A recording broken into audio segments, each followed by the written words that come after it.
Tonight we thought we'd take a look at some of the worst offenders that have us scrambling for the remote. And a warning that you too may find some of these ads offensive.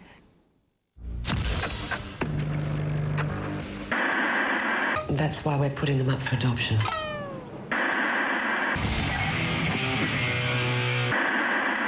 By the time the average Australian turns 35, they will have spent 2 months of their lives watching television commercials.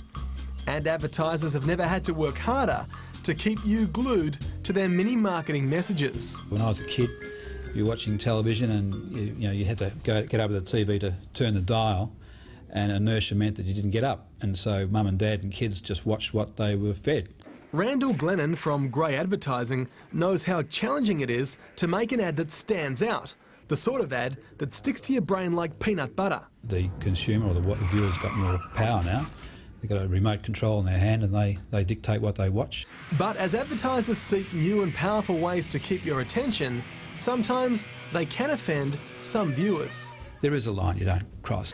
Last year, the Advertising Standards Bureau received more than 2,000 complaints about commercials. Attracting 60 complaints was this ad for AA premium copy paper, where a young office worker is caught accidentally photocopying some private material.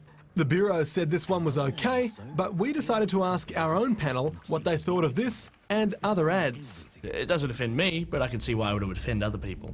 I think it's a little bit degrading towards women, particularly in business. I think it's hard enough for women to be taken seriously without, using that kind of reference, in a workplace situation. 5 of our group of 6 thought it was okay to screen.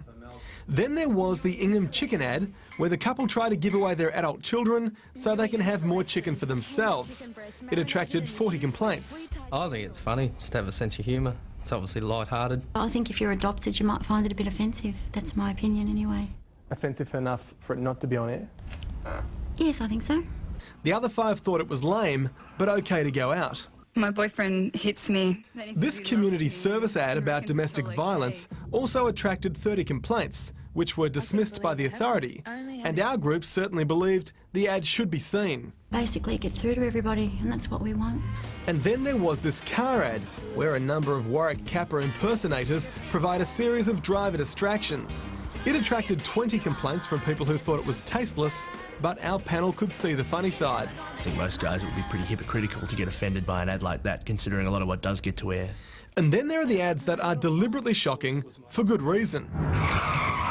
For 15 years, Randall Glennon has created the hard-hitting Victorian Traffic Accident Commission commercials. They've been so successful, the Advertising Standards Bureau no longer takes complaints about them. Some people will accuse them of using shock tactics.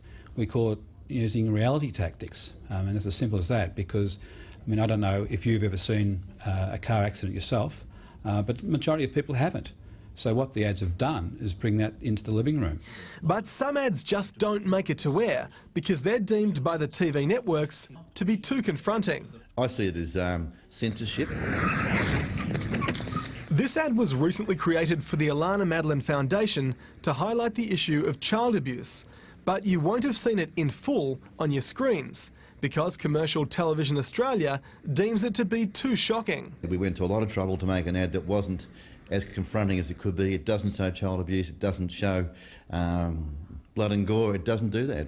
The foundation recut the ad without the collision, but they were then told it still couldn't screen before 9 p.m.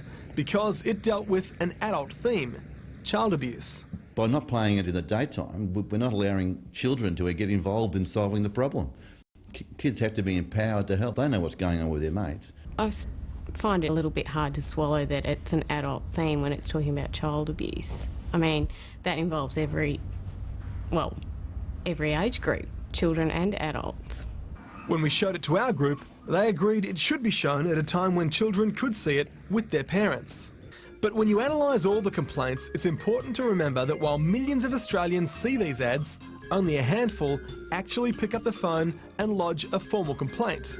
And Randall Glennon thinks he knows why that is. Some people have got far too much time on their sides and will complain anything. This won't hurt a bit. Roman reporting there. So which ad would you rate as the worst of all time? Well, you can let us know on our website at 7.com.au/todaytonight.